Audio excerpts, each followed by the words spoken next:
Bien, nuestra proposición de ley de nuestra cuota semestral va al fondo de una cuestión que creemos de la mayor importancia, precisamente para la regeneración del sistema democrático. Hemos conseguido entre todos, lo cual no es poco, que se entienda que realmente o se da un cambio profundo, un cambio potente a la degeneración del sistema o lo que ya acabará corriendo peligro es el propio sistema democrático. Y en este sentido nos parece que la reforma del sistema electoral es una de las cuestiones más evidentes, más fáciles también de abordar, pese a las resistencias que suscita, y también más claras y concretas y más urgentes. Hay muchísima gente en España, se ve claramente en las encuestas, que piensa que efectivamente tenemos un sistema electoral defectuoso. Y la propuesta que les traemos aquí es una propuesta de reforma de la Ley Orgánica del Régimen Electoral General, que nos parece una propuesta, por cierto, muy bien trabajada. Luego explicaré de dónde viene y en qué consiste en sus líneas generales. Y, sobre todo, factible y práctica. No es una propuesta ni utópica, ni es una propuesta hecha pensando en arcoíris y unicornios, ni ninguna de estas distracciones, sino que va al fondo de la cuestión. Y el fondo de la cuestión es que la democracia tiene dos principios básicos que pensamos que la LOREG actual pues conculca, quizás no en el momento en que se aprobó, en unas circunstancias muy especiales, en la transición, pero sí a día de hoy. Y son estas dos premisas de cualquier democracia. Una, primero, la de la igualdad del valor del voto, aquello que se decía con la expresión tradicional de un hombre, un voto. Eso significa que para que ese principio se cumpla tiene que haber una ley electoral que traduzca de la mejor manera posible los votos en representantes. Esta es una cuestión que nadie discute como algo inherente a la propia democracia. Y, en segundo lugar, otra que es de la misma naturaleza, el pluralismo político. Es decir, en un sistema democrático razonable y adecuado, todas aquellas corrientes políticas democráticas que son relevantes, es decir, que no sean marginales o insignificantes, tienen que tener una igualdad de oportunidades a la hora de participar en la acción política. Y, por lo tanto, no tiene que haber leyes electorales que premien de una manera injustificable, de una manera arbitraria, a determinadas fuerzas políticas en detrimento de otras. Esto es básicamente lo que entendemos por igualdad de oportunidades para la acción política. Pues bien, la LOREG, en su formulación actual, en nuestra opinión, incumple los dos principios. En primer lugar, incumple el principio, y esto es grave, de igualdad de valor del voto, porque debido a cómo se concibió en su momento, como decimos, esta ley, pues la acumulación de la provincia como circunscripción electoral, más el número de diputados que tiene el Congreso de los Diputados en el que estamos, más, en fin, otra serie de medidas distorsionan la conversión de votos en escaños, de tal manera que cada vez esto ha ido además empeorando con el tiempo a medida que la composición demográfica del país también ha ido variando. Y lo que ha ido ocurriendo es que si en el año 78, 79, pues en fin, esta ley podía ser objetable, a día de hoy no es que sea objetable, ya es evidentemente injusta. Porque el resultado es que actualmente el valor del voto de un ciudadano puede valer 2, 3 y hasta 4 veces más que el voto de otro ciudadano de otra provincia. Es una distorsión que introduce la circunscripción. Ya sabemos que esto tiene problemas constitucionales, pero enseguida entraré en ello. Y, en segundo lugar, el problema del respeto al pluralismo político. Es decir, con la ley actual pues, se produce una distorsión tan estrafalaria, porque no tiene otro calificativo, como que un partido con un menor número de votos pueda obtener no algún escaño más, sino muchos más escaños que partidos con muchos más votos, lo cual evidentemente es un atentado al principio del pluralismo político, porque estás privilegiando, en fin, dando ventaja a determinados partidos, a determinadas candidaturas frente a otras. Bueno, en la actualidad, pues como sabemos, hay un problema histórico que tiene Izquierda Unida en este respecto, que también nos afecta a nosotros, pero no solo a nosotros. En la actualidad también, como decía, se estima pues, que la izquierda plural tiene el 50% de los escaños que le correspondería con un criterio de proporcionalidad. Y nosotros, su Unión Progreso y Democracia, menos del 30%. Hay partidos como Equo, que quiero citar expresamente, que quedaron fuera del Congreso pese a que obtuvieron muchos más votos que algunos partidos que están en el Congreso. Bueno, la propuesta que proponemos, que traemos aquí a esta Cámara, precisamente trata de ofrecer una solución, como decía, factible a estos dos problemas que nos parecen muy serios, sobre todo porque llevan a una deslegitimación del sistema de la democracia representativa. Bien, también sé que, me quiero adelantar, y dado que no va a haber turno de réplica, a que esta propuesta de reforma que les traemos pues va seguramente a suscitar varias falacias argumentales bastante previsibles. La primera es decir que la presentamos porque nos beneficia a nosotros. Claro que nos beneficiaría a nosotros, pero eso no es la cuestión.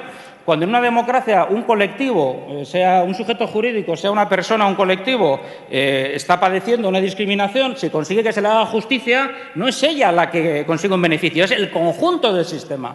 Porque sin justicia pues no hay democracia. De manera que lo que estamos hablando no es de algo que satisfaga primero UPyD, luego la Izquierda Unida y luego otros partidos, sino algo que tiene que satisfacer a lo que realmente nos debería importar, que son las aspiraciones de los ciudadanos a la igualdad política. Bien, en segundo lugar, otra que me imagino que es previsible, porque se suele oír bastante por esta Cámara, es que los diputados no representamos a ciudadanos sino a territorios y, por lo tanto, habría que preservar el juego actual, que reparte mucho más entre los territorios que entre los votos la representatividad. Pero miren, eso no solamente iría contra la democracia, porque los territorios no son sujetos políticos, ni son titulares de derechos, sino que va contra la propia Constitución. La Constitución sí dice que la provincia es la circunscripción electoral, pero no dice nada de que eso signifique que los ciudadanos que viven en ellas tengan que ser desiguales. Y esto es, sin embargo, el resultado de la LOREG.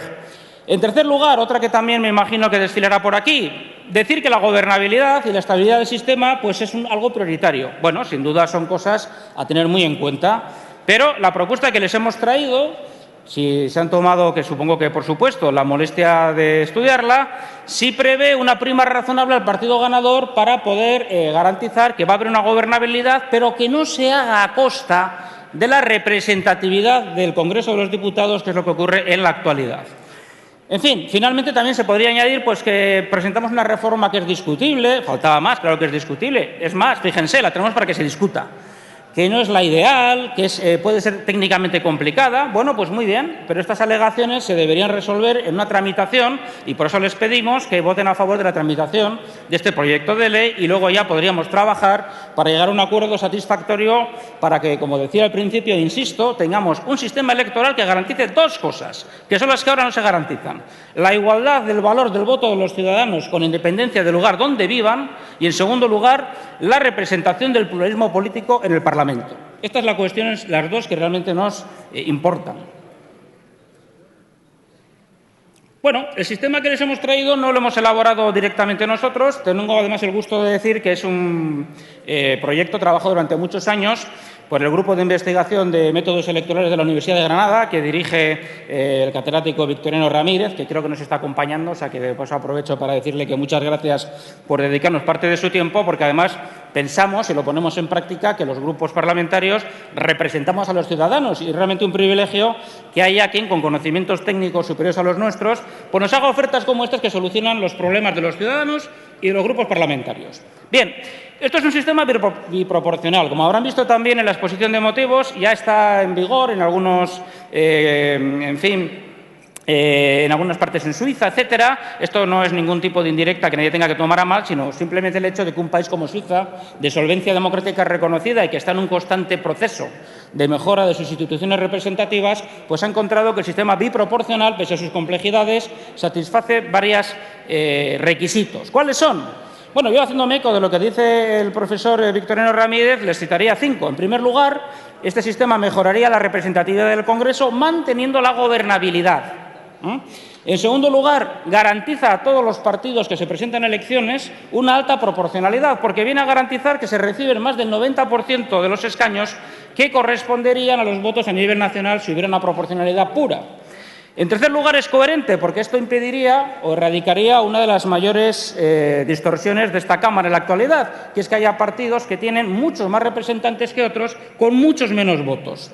En cuarto lugar, introduce el desbloqueo de las listas, dando más opciones a los electores para que puedan escoger, dentro de la lista que ofrece cada candidatura, las personas que gozan de más confianza o al menos no votar a aquellas que no tienen ninguna. Pero además es un tipo de sistema de desbloqueo que, como siempre, preserva al cabeza de lista como destinatario del primer escaño que corresponde a ese partido, pues también respeta el principio de elecciones primarias que ya practicamos en muchos partidos. Bien. En quinto lugar, como decía, la gobernabilidad, que se suele esgrimir como exorcismo habitual para impedir que avancen las propuestas de reforma electoral, se garantiza, porque el partido vencedor obtiene una prima suficiente de escaños para tener mayoría. Claro, no tanta como la actual, que es abusiva, pero sí suficiente. En el proyecto de ley que tienen ustedes habrán visto que hay varias simulaciones de los resultados y se encontrarán, por ejemplo, con que el Grupo Popular, con este sistema, seguiría teniendo 176 parlamentarios, es decir, tendría mayoría absoluta, por lo cual el Gobierno actual no debería de temer por su futuro, aunque quizás sí los demás por el futuro dado con este Gobierno, pero es otra cuestión que no entrará en el debate sobre la reforma electoral. Bien, miren, además, también se podría alegar, me imagino, que este sistema es quizás complicado, pero la verdad es que lo que dice en este sentido el grupo de la Universidad de Granada y el profesor Ramírez es bastante difícil de refutar. Un sistema electoral no es otra cosa que un sistema matemático para convertir votos en representación. Y sí, la representación tiene que obtener determinados objetivos políticos, la simplicidad, la facilidad de comprensión, pues se debe, desde luego, supeditar a la consecución de los objetivos de fondo, que son los que realmente nos deberían importar. Por otra parte, esto es algo de una ejecución relativamente sencilla, se hace con un programa informático que incluso para tranquilidad general del Ministerio de Hacienda es gratuito, en fin, no introduciría complejidades, desde luego, desde el punto de vista logístico. Más ventajas que tiene la propuesta que les hacemos. Miren, no requiere de reforma constitucional. Nuestro partido no es la primera vez que presenta en esta Cámara propuestas de reforma de la LOREC. De hecho, esta es ya la tercera, creo, y en muchas otras ocasiones hemos aprovechado los debates que ha habido para introducir la importancia y la necesidad de esta reforma. Bien, a veces se dice, hombre, es que fíjense, haría falta abrir un proceso de reforma constitucional para revisar determinadas cuestiones. Bueno, con este sistema no es necesario. Se mantiene la provincia como circunscripción electoral, se mantienen las principales previsiones que la Constitución preveía para el sistema electoral. Y el resto, lo que la Constitución no prevé, está abierto y, por lo tanto, puede ser resuelto de una manera diferente, por ejemplo, el desbloqueo de las listas, que, desde luego, ni es anticonstitucional ni es desaconsejable, sino todo lo contrario. En fin, miren, terminamos. Lo que yo les quiero decir es que una reforma de este estilo es no solamente factible, sino que además es que es muy oportuna, porque no se puede seguir ignorando algo que, sin embargo, también se repite aquí de vez en cuando, que es que el sistema democrático en España está sometido a un proceso de erosión de su legitimidad de ejercicio. No de origen. Ya sabemos que se votó la Constitución por una mayoría avasalladora. Ya sabemos que llevamos 30 y tantos años, casi 40, de sistema democrático bastante aceptable. No es esa la cuestión. La cuestión es que ahora, debido a la crisis y a otras circunstancias, hay una erosión de su legitimidad.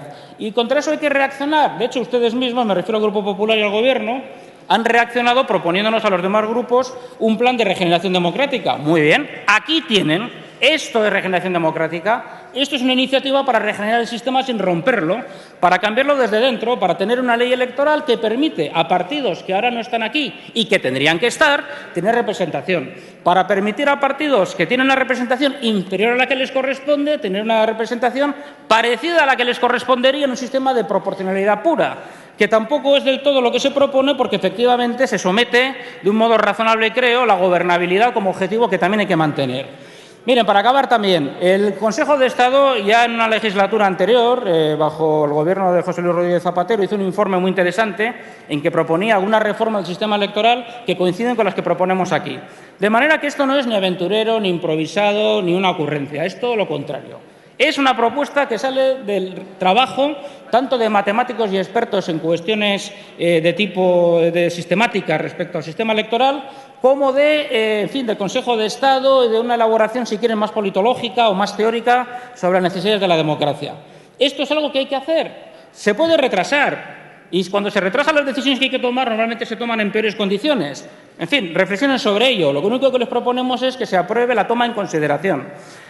Finalmente, también, y por si acaso alguien tiene que hacer alguna observación que sería pertinente, también nosotros asumimos las recomendaciones de la Comisión de Venecia del Consejo de Europa, que ya les recordamos con ocasión de la propuesta del Gobierno de modificación de la elección de alcaldes, y desde luego no propondríamos ni pretendemos que esta reforma del sistema electoral entrara en vigor ahora, si se aprobara, en ese caso. No. Esperamos a que sea en la próxima legislatura para respetar ese lapso entre la reforma del sistema electoral y la celebración de elecciones que, por puro sentido común y de una manera que no hace falta demasiado esfuerzo para argumentar, recomendaba el Consejo de Europa. Muchas gracias.